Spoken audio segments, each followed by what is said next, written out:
Ladies and gentlemen, good day and welcome to Tata Technologies Q1 FY26 earnings conference call. As a reminder, all participant lines will be in the listen-only mode, and there will be an opportunity for you to ask questions after the presentation concludes. Should you need assistance during the call, please signal an operator by pressing star, then 0 on your touchtone phone. I now hand the conference over to Mr. Vijay Loya, Head of Investor Relations at Tata Technologies. Thank you, and over to you, sir. Thank you, Rayo. Hello, everyone, and welcome to Tata Technologies Q1 Fiscal 26 results call. Joining me today are Mr. Warren Harris, CEO and MD of Tata Technologies, Ms. Sukanya Sadashivan, COO, and Ms. Savita Balachandran, our CFO. Our management team will start with an overview of the company's performance, followed by a Q&A session. As a reminder, we do not provide specific revenue or earnings guidance, and any statements made today regarding our future outlook should be reviewed in light of the risks that the company faces. These risks are outlined in the second slide of the quarterly fact sheet available on our website. Our press release and earnings presentation has been submitted to the stock exchanges and are also available on our website, www.tatatechnologies.com. We hope you had a chance to review them. Let me now turn over the call to Warren. Thank you, Vijay, and a warm welcome to everybody joining today. Let me begin by addressing our Q1 FY26 performance, followed by our view on the business outlook, key strategic highlights, and recent customer engagements. Savita will then take you through the detailed financials. Before I proceed, I want to express our deepest condolences in light of the tragic crash of Air India flight AI-171 last month. This devastating event has touched us all deeply. Air India is not only an important customer, but a trusted partner of Tata Technologies. We stand firmly with them and the broader aviation community during this difficult time. Our Q1 performance came in below expectations, shaped by several external factors that introduced unexpected complexities into the business environment. Revenue declined 3.2% sequentially, and EBITDA margin contracted by 210 basis points, primarily due to operating deleverage. However, we believe the factors that inform the softness in Q1, such as delayed deal ramp-ups and macro-driven investment pauses, are short-term in nature and largely isolated to the first 3 months of this fiscal year. Our services business, which represents 77% of total revenue, declined 5.9% quarter-on-quarter in INR terms, impacted by delays in ramp-ups of large deals and elongated decision-making cycles. This was particularly pronounced among customers exposed to the North American market, who paused or recalibrated product investments in light of the newly imposed U.S. tariffs and broader geopolitical uncertainty. That said, we also saw strong performance in certain segments. Our technology solutions business grew 7.3% quarter-on-quarter, driven by a recovery in the education vertical as previously delayed projects came online. Our aerospace segment delivered a standout 13% sequential revenue increase, fueled by steady demand and consistent execution across MRO, PLM, manufacturing engineering, and digital transformation engagements. The quarter also saw a healthy uptick in deal activity towards the end, including the closure of 6 large deals, 4 exceeding $10 million and 2 in the $5 to $10 million range. Whilst the quarter started slowly, sentiment improved as clients began reaffirming their long-term commitment to innovation and transformation. Looking ahead, we are optimistic about a sequential recovery in Q2 and a stronger second half of FY26. Our deal pipeline today is stronger than it was at the same time last year, and the early buildup of our order book gives us increased visibility and confidence in improved conversion rates. Importantly, our 2 anchor customers, Tata Motors and JLR, recently reaffirmed their commitment to new product investment during their interactions with the investor community. Their continued focus on innovation, electrification, and digital product development positions us to intersect with a strengthening demand environment, creating meaningful opportunities for deeper engagement and accelerated value delivery. Additionally, recent progress in global trade negotiations and bilateral agreements signals that macroeconomic headwinds may be transitory. We're encouraged by a more stable client engagement and the improved quality of demand across our core industry verticals.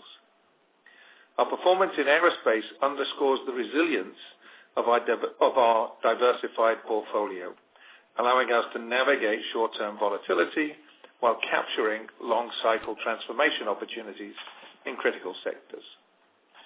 Let me now touch upon a few important engagements and milestones from the quarter. We are partnering with an Asian airline on a transformative project to design and deploy an integrated aircraft docking system, spanning concept design, simulation, manufacturing, and installation. This initiative is critical for improving turnaround times and maintenance and MRO efficiency.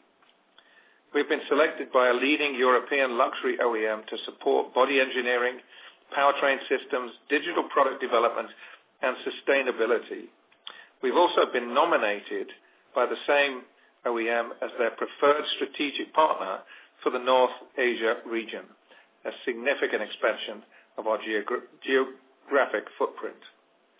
We've been engaged by a global commercial truck OEM as a preferred engineering partner in a multi-year program to consolidate services and unlock cross-brand synergies with a dedicated offshore development center focused on mechanical, electrical, and embedded systems.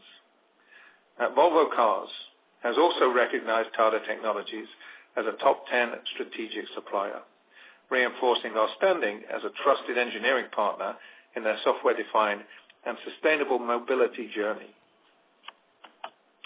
We've also forged new alliances with National Instruments and Emerson to co-develop next-generation validation, automation, and digital twin solutions, critical enablers in the AI-driven industrial transformation.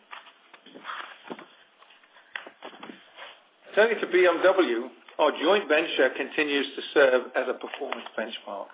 The program is ahead of schedule, and we expect to surpass the 4-digit headcount mark well before the calendar year end. Our share of profit from the JV grew 35% sequentially, underlying the demand for premium engineering services. Notably, we recorded a net benefit of 13 crore rupees from the JV in Q1. This accounted for 5.6% of our pre-tax profits. On the EV adoption question, we believe current moderation is a temporary pause, not a structural reset. Innovations like CATL's next-generation battery offering 520-kilometer range with a 5-minute charging highlight the acceleration of EV viability. Our experience in EV design and development ensures we remain a strategic enabler in this shift. In closing, while Q1 reflected near-term external challenges, the long-term trajectory remains strong. With a diversified portfolio, anchor relationships with Tata Motors and JLR, and a sharp focus on engineering a software-defined intelligent industry, Tata Technologies is well positioned to deliver sustainable value and help our clients engineer a better world. With that, I'll now invite Savita to take you through the detailed financials. Thank you, Warren. Good morning, good evening, and a warm welcome to everyone joining us from across time zones. We appreciate you taking the time to be with us here today. Building on the strategic and business overview that Warren just shared, I'll now share with you our financial performance for the first quarter of fiscal 26, highlighting the key metrics, trends, and developments that shaped the quarter. Revenue from operations stood at 1,244 crores, marking a sequential decline of 3.2%. On a constant currency basis, total revenues were down 4.6% during the quarter, reflecting the movement of the US dollar during the period. Revenue from our services segment, which accounted for 77% of the total revenue for the quarter, came in at 964 crores, down 7.6% quarter-on-quarter in constant currency terms and 5.9% decline in Indian rupee. As Warren mentioned earlier, while we see our deal pipeline reflect continued client interest and engagement, the quarter saw a slower than expected ramp-up in certain large engagements and conversion delays in key deals. This led to a shortfall in services revenue relative to our initial expectations. Notably, recent weeks have outlined some green shoots in sentiment, with customers beginning to look beyond short-term policy concerns and reasserting their focus on long-term product roadmaps. This emerging shift was reflected towards the later half of the quarter, where we closed 6 significant deals, highlighting strengthened customer engagement. The Technology Solutions segment, representing the balance 23% of our revenues, saw a sequential increase of 7.3% this quarter, driven by a rebound in our education vertical, partly offset by a seasonally soft performance in the products portfolio. Looking ahead, we expect momentum to improve in the second half, driven by a seasonal uplift in products and progress on infrastructure readiness across select education projects. Our EBITDA margin for the quarter came in at 16.1%. The challenging macro conditions and policy-related pressure on sentiments during the quarter weighed on revenue expectations, resulting in margin compression. Let me walk you through the key factors that influenced the margin movement during the quarter. The employee benefit expenses, which remained flat quarter-on-quarter in absolute terms, rose by 170 basis points as a percentage of total revenues, as we built the right skill mix within our resource pool in anticipation of a rebound in the following quarters. This was partially offset through an outsourcing and consultancy expenses, which declined by 13% sequentially, reflecting a deliberate alignment of our subcontracting activity to revenue during the period. As a share of total revenue, these costs declined by 80 basis points sequentially, underscoring improved operational efficiency. Also, other operating expenses fell 9% quarter-on-quarter, with their share of revenues down 60 basis points, reflecting continued discipline in discretionary spend. Meanwhile, our collaboration with BMW in India continues to outperform expectations. In Q1, our share of profit from the joint venture increased 35% sequentially to 4.8 crores. And as we've outlined in our previous communications, the other income includes a deferred income of 8.3 crores, reflecting the fair value gain on the options relating to our investment in the company. The combined net benefits stood at 13 crores, accounting for 5.6% of our pre-tax profits. We expect the current momentum to remain strong, driven by sustained demand for premium engineering solutions across key verticals. As Warren highlighted earlier, the engagement is tracking ahead of plan, and we're now on course to exceed the 4-digit headcount thresholds well before our original year-end expectations, underscoring both scale and velocity of execution. Other income saw 11.4% sequential growth in the quarter to 64 crores, mainly driven by unrealized foreign currency gain of about 25 crores. We also had net treasury income of 24 crores during the quarter. As a result, the profit before tax declined 10% sequentially to 133 crores. On a year-on-year basis, PBT was up 6%. Our effective tax rate during the quarter came in flat at 26.8%. As a result, profit after tax was down 9.8% quarter-on-quarter to 170 crores, while on year-on-year basis, it was up 5.1%. Preserving financial strength and ample liquidity remains central to our strategy, and as of end of the quarter, we continued to operate debt-free with net cash of $159 million, which was down from $175 million of the previous quarter, primarily reflecting the dividend of $55 million that we paid out towards the end of June.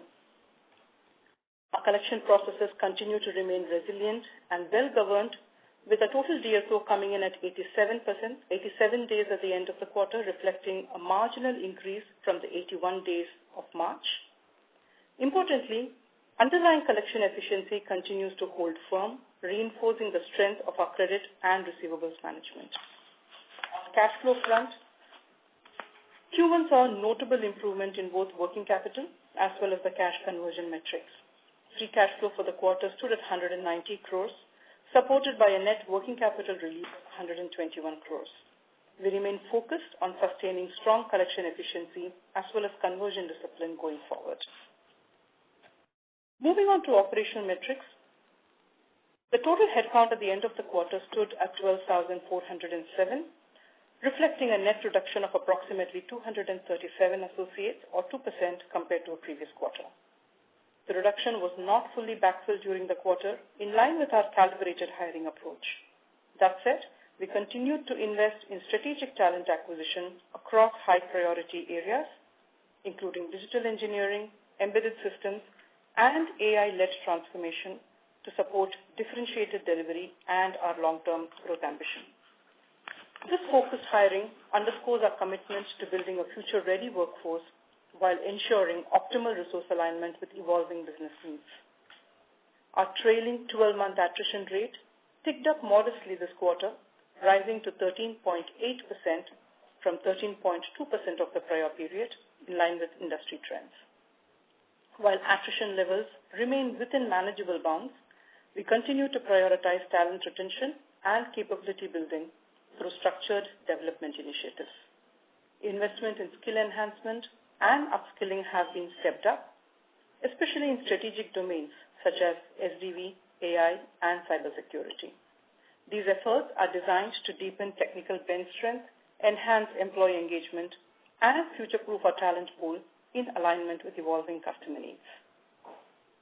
In conclusion, while Q1 reflected pockets of softness in top-line performance, our operational execution remained disciplined and aligned with long-term strategy. We continued to invest in priority areas, maintained financial strength, and drove efficiency across value chain while navigating a dynamic demand environment. Our customer conversations remain constructive, and we see encouraging signs in key growth areas. As we advance through the year, our focus remains on strengthening customer relationships and executing with agility and delivering value to our stakeholders. Thank you. With that, let's open the floor for questions. Thank you very much. We will now begin the question and answer session. Anyone who wishes to ask a question may press star and 1 on their touchtone telephone. An operator will take your name and announce your turn in the question queue. Participants are requested to only use handsets while asking a question. Also, participants are requested to limit their number of questions to 2 per participant and rejoin the queue for any additional questions. Ladies and gentlemen, we will wait for a moment while the question queue assembles.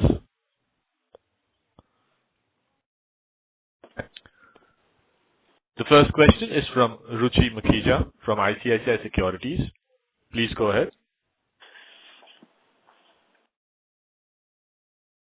Thank you for the opportunity.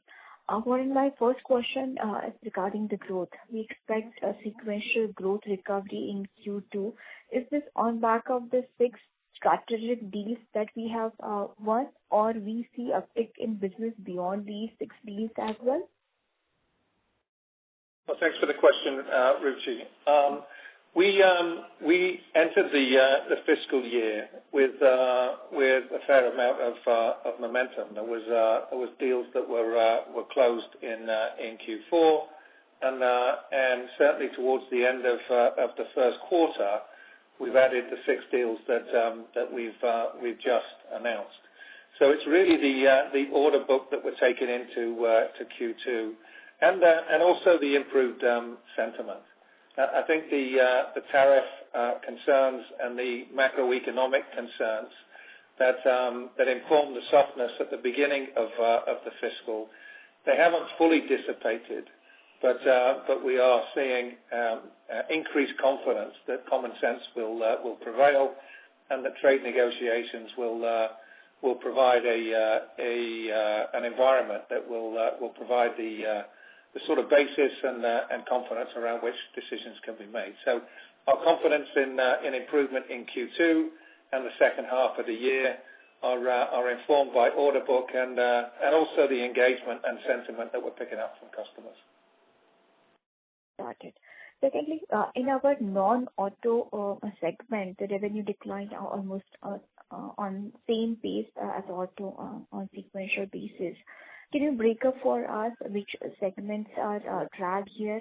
We understood aerospace is doing well. So which are other sub-segments where we see challenge?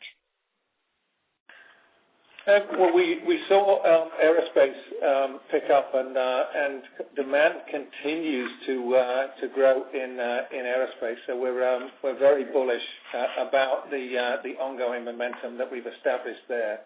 We've seen a little bit of softness in industrial heavy machinery, but that's on account of one project that was short closed in the fourth quarter. We're not seeing the type of softness that's informing the slowdown that we've grappled with in automotive over the last 12 months. Thank you and all the best. Thank you. Thank you. Next question is from Manik Taneja from Axis Capital. Please go ahead. Hi, thank you for the opportunity. I had a couple of questions. The first question was with regards to the expectation that we should start to see recovery from Q2 onwards. If you could talk about how you see the demand within your anchor customers and outside of that, and if the sequential rebound essentially is largely led by anchor or the external customers. That's question number one. The second question was with regards to our on-site offshore revenue mix. It appears that metric has also got impacted with the pressure that we saw in terms of revenues. If that's the only reason for the change in terms of this metrics, or there is also a change in terms of the type of projects that you're winning, which is impacting this metrics. Those would be the two questions. Two great questions. Certainly we've been very encouraged by the sustained strong demand from the anchor customers, both Tata Motors and JLR. And as I commented in my opening remarks, we see that continuing to be very much a part of the demand environment that we look to intersect with. I think the confidence, however, in Q2 and the second half of the year is much more informed by the overall sentiment in the automotive market. One of the things that we continue to be reminded of is that the automotive industry is a product-led industry, and I think that the uncertainty that has defined the space over the last 12 months as the election cycles have played out in North America, and as the EV incentives in Europe have run off, there's been a lot of latent product investment decisions that have been building up, and I think that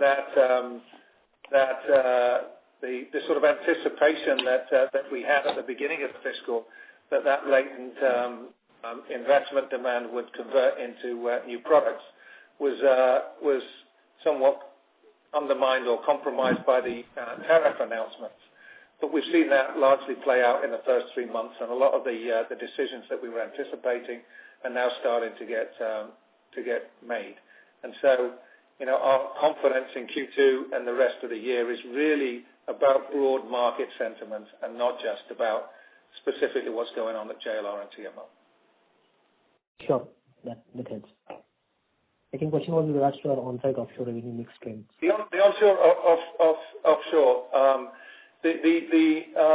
The change in mix is largely driven by what's happening in aerospace. Aerospace is for us an area of growth.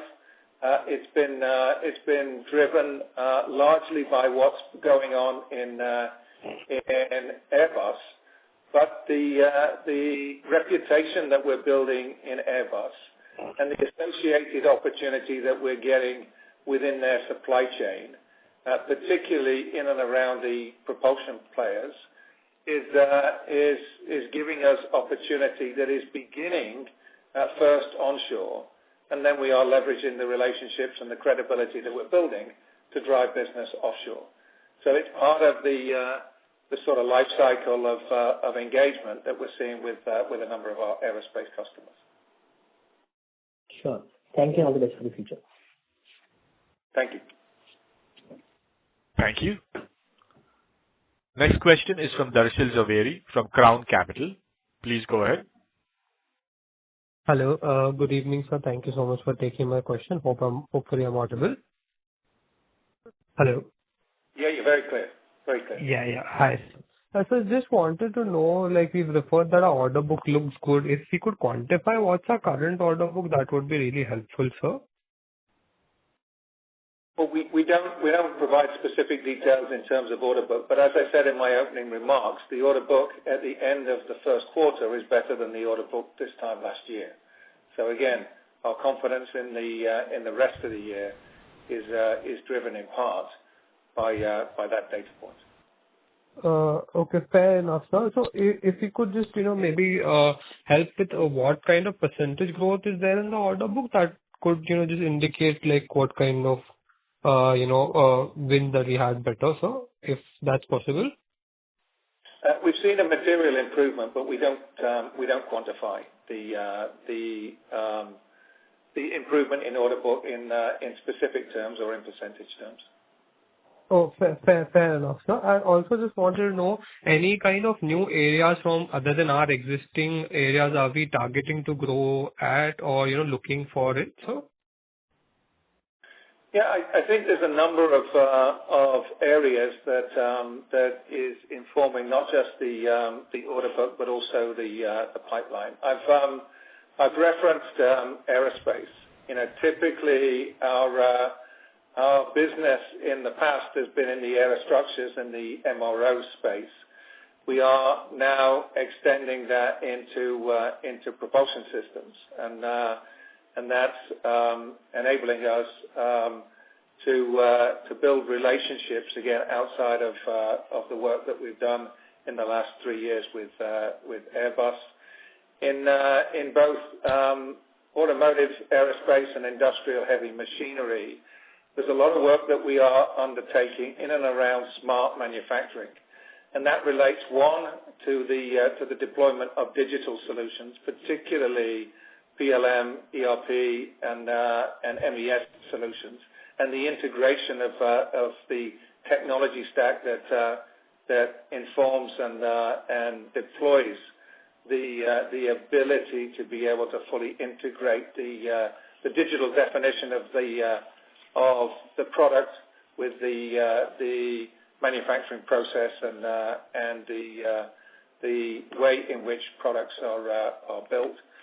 We're also seeing a lot of uptick in and around the deployment of AI solutions in manufacturing. In the fourth quarter, we announced a very large deal with a Tier 1 North American automotive company where we are deploying our proprietary AI framework at Chromosome AI into that organization across 100 plants. We are deploying sensors, collecting data, and using that platform to enable the organization to accelerate manufacturing throughput and increase manufacturing uptime of legacy assets within those plants. So we're seeing a lot of opportunity in and around that space, and that's a reputation that we believe that we will be able to capitalize not just in the short term, but in the medium to long term. Okay, that helps me a lot. I'll join back the queue for further questions. Thank you so much, sir. Thank you. Thank you. Next question is from Sudhir from Kotak Mahindra Asset Management. Please go ahead. Hi, Varun. Thanks for the opportunity. A couple of questions. Firstly, for the last few quarters at least, we have been quite optimistic about a demand recovery. And when the revenue growth number comes in, that doesn't seem to be happening. So where exactly is the slip between the lip and the cup? Is it primarily because of the macro across all these quarters, or because of the high client concentration, or is there anything to worry about the execution on ground? I think it's a good question, Sudhir. But if you look at the situation at the end of the last fiscal year. We were very optimistic about a strong start to FY26, and we had positioned capacity and capability to discharge that opportunity. Unfortunately, on April the 2nd, the announcement was made about tariffs, and I think the uncertainty that generated prompted a number of our customers and a number of the projects that they were looking to launch to be paused and delayed. And so, whilst we entered the quarter with confidence and with high expectations, we've had to recalibrate the expectations for the 3 months that have started the fiscal year as a result of that macro issue. We continue to invest in capability. As you've seen through the margins, we protected capacity primarily because we expect the situation to be short term, and we are very confident about Q2 and continue to believe that the second half of the year will be better than the first. So we see the challenges, the headwinds that we faced as being technical, short term, and we expect to bounce back very soon. Sure, sir. My second question is, I think in a media interaction you mentioned probably you will do double-digit growth in FY26. Now with a very sharp decline in the first quarter itself, so how do we think about the full year outlook in terms of revenue growth? That would be from me. Thank you so much. I think we certainly have had our expectations, somewhat challenged by the events of the first 3 months. But double digit will continue to be our North Star. We'll see how we do in the second quarter, and I think we'll have a much more informed perspective as we move into September and October. So as of right now, we will continue to push the organization as hard as we can to achieve the type of growth that we had planned for at the beginning of the year. But I think the next 3 months will really determine whether or not that's realistic. Thank you, sir. All the very best. Thank you. Thank you. Next question is from Kunal from Bank of America. Please go ahead. Sure. Thank you. A couple of questions from my side. The first one is on margins. As you think about the 200 basis points EBIT margin decline in the quarter, I just wanted to understand how much of it of this could be lost to operating leverage versus the on-site bump up that you've seen. And is it fair enough for us to assume that what's been lost to operating leverage should be sort of recouped in the next 2 or 3 quarters? Yeah. Hi. Thanks for the question, Kunal. I would say that at this point of time, we would attribute a large proportion of the drop in margin to the operating leverage, given that we've not really affected any kind of a structural shift as far as overall capacities are concerned.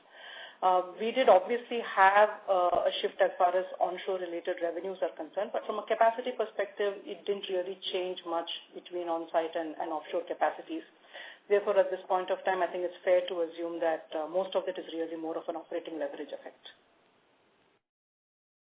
I understand. And the second question is on your comment around aerospace and the great progress you're making with Airbus as an account.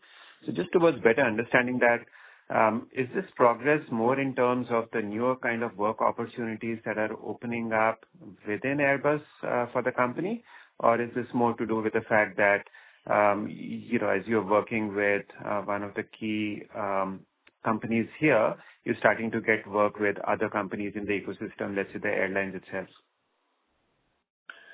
I think the demand and the confidence that we have in aerospace is largely driven by the growing confidence that Airbus have in our execution and capabilities. I think we've been through a learning curve over the last 3 years. We've invested in infrastructure. We've built a nexus in Toulouse and Hamburg, and we've delivered services to Airbus in the aerostructures area. We've deployed digital solutions that have been focused upon accelerating manufacturing throughput. We've engaged in delivering robotic solutions as far as the assembly process is concerned. And I think the confidence and the capabilities that we've deployed have afforded us more and more opportunities in new domains inside of Airbus. Airbus have also been struggling, as Boeing has, in terms of building enough aircraft. The demand continues to grow, and they are not just challenged in terms of their own capabilities, but they are challenged in terms of the capabilities of their supply chain. So we've been leveraging the endorsement of Airbus and the recommendations that they've been providing to their suppliers to initiate opportunities with their key suppliers. And these are large organizations. These are the engine manufacturers and the aircraft seat manufacturers. And so our confidence and the momentum that we're building is largely driven by that. Obviously, the investment that the Tata Group makes or is continuing to make is providing tailwinds that we're also intersecting with.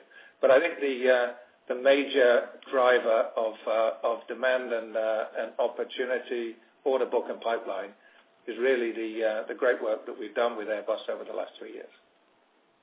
Got that. Right. Thank you so much. Thank you. Next question is from Abhishek Kumar from JM Financial. Please go ahead. Yeah, hi, good evening, and thanks for taking my question. Warren, good to hear, you still being optimistic given the dynamic environment. My question was on the deal pipeline or, the environment around deals. Last quarter, we spoke about, potentially some of the German OEMs looking at more offshoring. Have you seen any progress on that front? Do you think, they are still looking at higher offshoring, or given, the uncertainty, there has been a pause around large deal decision making as well? Yeah, we've certainly seen continued traction from the German OEMs. I think all three of the big OEMs in Germany are now requiring BCC components to their sourcing of engineering services. That's not only providing opportunity for organizations like ourselves, but it's also providing opportunity for organizations like ourselves to partner with their incumbent engineering service providers onshore. And so we're seeing a number of deals and a number of partnership opportunities progress over the last 3 months. So that push of Germany into not just India, but also places like Eastern Europe and Morocco is continuing at pace. Okay. Second question is on OEMs versus Tier 1. One of your peers recently said that the pain is higher in Tier 1. How do you see that?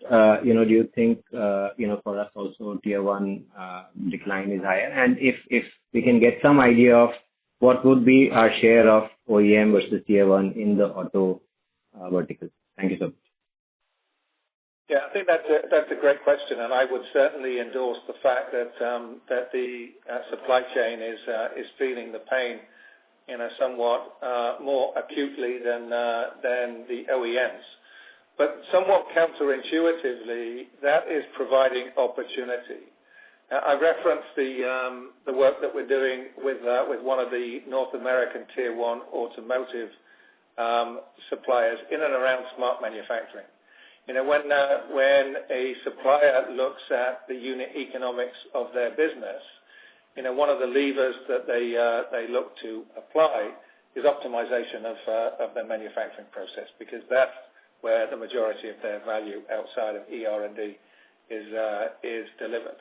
And so we are seeing a significant amount of opportunity in terms of deploying technology and taking legacy assets and interjecting capability that will drive optimization and productivity improvement. And the reputation that we've established at places like JLR and Tata Motors, places that we can take our customers to, gives us real credibility in that particular space. The fact that we really not only understand the technology, but understand the domain challenges and can go toe-to-toe with the manufacturing engineers and demonstrate how capabilities like AI can make a difference. I think that represents not only significant opportunity in the short term, but certainly something that we expect to build upon in the future.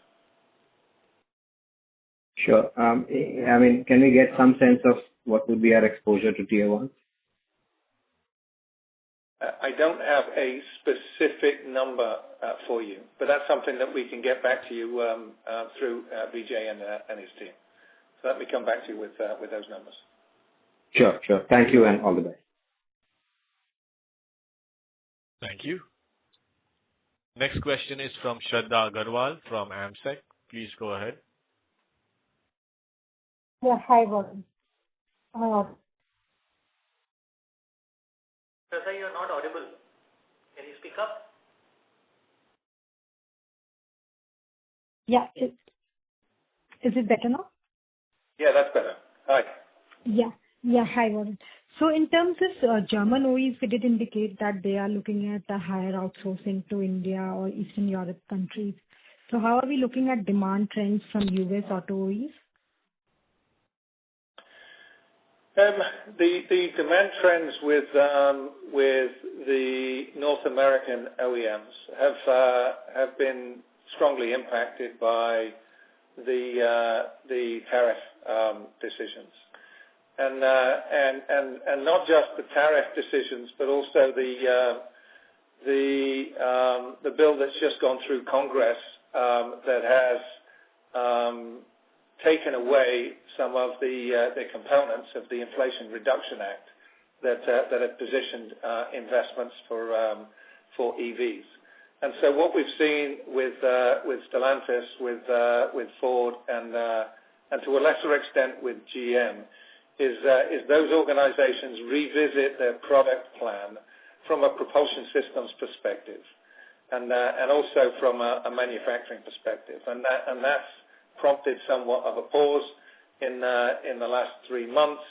We are starting to see some clarity come through from those three companies, and we expect that clarity to precipitate into product decisions in the next couple of months. Right. And in terms of our clients, any visibility or any improvement in outlook that we see from our anchors? As I said before, the demand from our anchors has been strong. I think their financial performance has been very strong, and we do not see in the short term any change to that. So we're very, very excited about the work that we're doing and the opportunities that we currently have visibility of. Sure. Thanks, Warren. Thank you. Next question is from Ankur Pant from IIFL. Please go ahead. Hi, Warren. Good evening. A couple of questions from my side. First one is the recovery that you're speaking of, is that also coming from an improvement in the challenges that the OEMs have been grappling with over the last year? Has the situation there improved, or Is it more of a latent demand or delayed ramp-ups which are finally starting to come through, which may also make the demand more volatile from here? How do you see that? I think it's a bit of both. I think if we look at the last 12 months, you look at the policy positions of the Republicans and the Democrats that were competing for the White House last year. There were stark differences in their approach to alternative propulsion systems and particularly EV. So that prompted a delay in decision making within our customers, and that impact was not only felt in North America, but it was also felt with those OEMs that have a great exposure to the North American market. I think the clarity that we saw in November, certainly precipitated in much better engagement that we had with our customers in January, February, and March. That's what informed confidence going into the fiscal year. But that confidence was somewhat undermined by the tariff decisions or this tariff announcement on April the 2nd. Now, we have seen some of that play out. I think the agreement between the UK and the US is hopefully an indicator of what's likely to happen with other countries, and I think that there is an increasing view that common sense will prevail, and as a result, we are starting to see the decisions that we expected at the beginning of the fiscal year come through. So I think that there was a delay and a build-up of demand for new product investment that was driven by the geopolitical things that played out last year. I think the tariffs have compounded that, but we are confident that we're through most of the distraction that represents, and our customers are now starting to make decisions. Thanks. That's helpful. But just prior to the tariff situation, the European OEMs were undergoing significant stress in terms of profitability, competition. Has that situation improved, or is that pretty much the same? I think that the industry is going through the typical cycles from a demand perspective that define the automotive industry. It's been somewhat compounded by the rapid shift to EVs in China that has been largely taken up by new energy vehicle companies in China. So our customers, in terms of their financial performance, will, I think, continue to face some headwinds in the next 12 to 18 months. But I think one thing that we all have to remember is that the automotive industry is a product-driven industry, and the one thing that is typically protected is the investment in new products. And I think the investment has not been there in the way in which we expected over the last 12 months because of the things that I've cited before, and that I think reinforces the priority that most of our customers are having to position in deploying the investments that are long overdue. Sure, thanks. And secondly, on margins, now we've seen a sharp decline in margins this quarter. How do we see the margin trajectory from here on in, and any decision on wage hikes? When would they be rolled out? So as I think outlined earlier part of the call today, the impact on the fixed costs that we've run kept within the system has largely explains the drop as far as margins are concerned. That being said, from our perspective, I think we continue to maintain that our goal post is to move towards the 20% margin band as we scale up our operations.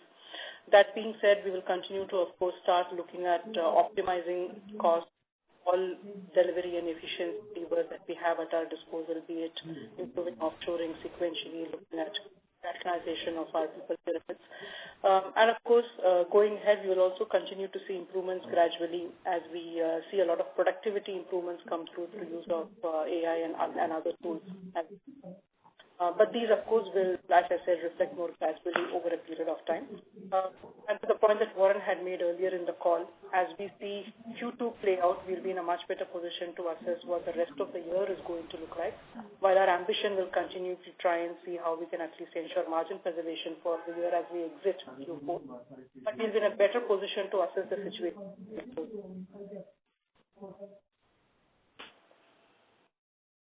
Thanks, Savita. Just on wage hikes, have you made any statement on that? On the wage hike yet, so that is something that the management will discuss internally and take appropriate discussions with the organization. Perfect. Thanks, Savita. Thanks, Warren. All the best. Thank you. Next question is from Chandramouli Muthiah from Goldman Sachs. Please go ahead. Hi, good evening, and thank you for taking my questions. My first question is just around the sequential recovery we expect through the rest of the year. So does that assume that the current standoff on tariffs gets resolved at some point in the next couple of months? So just want to understand what needs to happen for more visible sequential recovery in the back half. I think our confidence in Q2 is really not informed by any expectation in terms of the trade negotiations that are going on between various countries. It's largely informed by the order book and the qualified pipeline that we're taking into the period. I think the trade negotiations will likely inform the environment in which we operate in the second half of the year.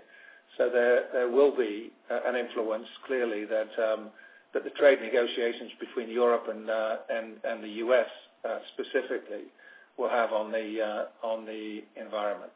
But I think certainly Q2, our confidence is driven by deals that we've closed, and sentiment from our customers is really giving us a level of confidence that they are seeing past the tariff announcements that were made at the beginning of the fiscal year, and that latent need to invest in products is starting to get prioritized and will give us the deals that will ultimately continue to allow us to drive momentum and growth throughout the subsequent quarters of this fiscal year.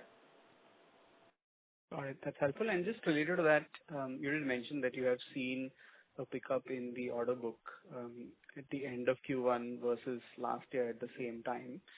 So just trying to understand, we did have these disruptive announcements on tariff towards the end of March. So through the quarter, have you seen things pick up since then? Just trying to understand Q4 this year versus Q4 last year, how the order book looked. Just trying to sort of understand what's happened to the quarter and help your order book Q1 end of quarter versus Q1 end of quarter last year. I think if we look at the quarter in terms of deal signings, April was a month that was very muted in terms of deal signings. The announcement on tariffs was made on the 2nd of April, and that prompted many of our customers to pause and to delay decision making. I think the review that the customer base undertook in April, played out into the sort of early part of May, and since then we've seen decisions being made, and the improvement that we've seen in the order book is largely through deals that we've signed in the latter part of the quarter. So the momentum has built as confidence has built, and as our customers have become from a scenario perspective, somewhat confident that they can work through the uncertainty that is out there. Got it. That's helpful. My second question is just around the other income run rate. So we have seen a pickup in other income quarter on quarter. I think in previous quarters you have broken out that bridge in terms of what the fair value investment gains are, what the hedging costs could have been, and what the treasury gains have been. So 57 crores of other income last quarter versus 64 crores of other income this quarter. Just want to understand what part of that is sustainable to expect going forward, and if there's a bridge that you're able to provide as well. Most of the incremental effect that you see quarter-on-quarter sequentially, as I had outlined in my opening comments, reflects actually the unrealized foreign exchange movement on some of the assets that we have on our balance sheet. The treasury income out of the total income is about 24 crores, both interest as well as what we've realized through sale of some of our mutual fund investments. And as we build up cash balances, I would like to believe that some of that would reflect, of course, the yield curves as we see in the world, across the world. But you should have some part of it that is sustainable. And we also continue to have the 8 crores plus effect from the BMW JV investment that we had outlined in the past. Got it. That's helpful. And just last question is around technology solutions. This has been a lumpy business on a quarterly basis in the past. But usually I think this business picks up towards sort of the end of the year, the second half of the year. First quarter is usually sequentially slow. I just want to understand what the positive lumpiness has been and how you're looking at technology solutions growth through FY26 this quarter and for the full year. Yeah, technology solutions is made up of education and products. We have sustained until the third and fourth quarter last year, over the course of the last kind of 2 years, sustainable improvement in education, and that's a business that we're working hard to ensure that we manage out the lumpiness. We had some infrastructure challenges in Q4 specifically that related to the readiness of the labs that we were deploying our solutions to, and that's largely been resolved, and you've seen that in the improved performance of education in the first quarter. Products, however, is a seasonal business. Most of our customers in that area discharge budgets at the end of the calendar year, particularly in North America, and the large maintenance contracts are typically renewed at the beginning of the new calendar year. And so Q3 and Q4 are the big quarters for the products business. And so there is some lumpiness and some seasonality that we have to factor into our plans because of that. Oh, that's helpful. And just lastly, around headcount, just want to understand, as you see sequential improvement through the year, where we are at presently in terms of utilization rates, and when would we potentially trigger a pickup in headcount if that's the plan for the rest of the year? I think we'll continue to monitor the demand environment. I think that there is capacity that we have that we can look to put to work to satisfy the growth that we are expecting in the second quarter.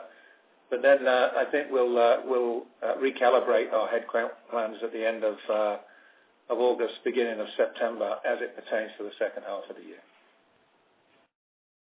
Got it. Thank you very much, and all the best. Thank you.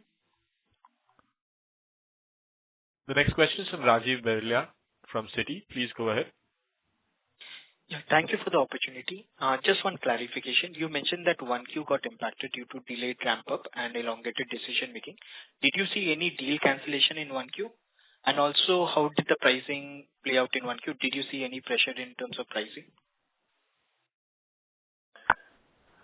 We've not seen any significant deals we've not seen any deals being cancelled. There was a deal in the IHM space in the fourth quarter that got short closed. That was a project that we were engaged with, and because of macroeconomic uncertainty, the customer decided not to progress with that particular project. But that's the only project that we've seen being closed. Most of the issues associated with the softness in Q1 were related to delays of decision making and not cancellation of programs. And that's one of the reasons that we again are confident about the rest of the year, because that need is still very much there. On pricing, the current environment is prompting most of our customers to challenge us on pricing. But I think so far we've resisted that challenge quite well, and that's something that we'll continue to work hard to do. Thank you. That's all from my side. Thank you very much. We'll take that as the last question. I would now like to hand the conference over to Mr. Vijay Lohia for closing comments. Thank you all for joining us on today's call. We hope we've addressed most of your questions. If you have any additional queries, please feel free to reach out to our investor relations team, and we'll be happy to assist you. Wishing you all the best, and goodbye from all of us here. Thank you. Thank you very much. On behalf of Tata Technologies, that concludes this conference. Thank you for joining us, ladies and gentlemen. You may now disconnect your lines.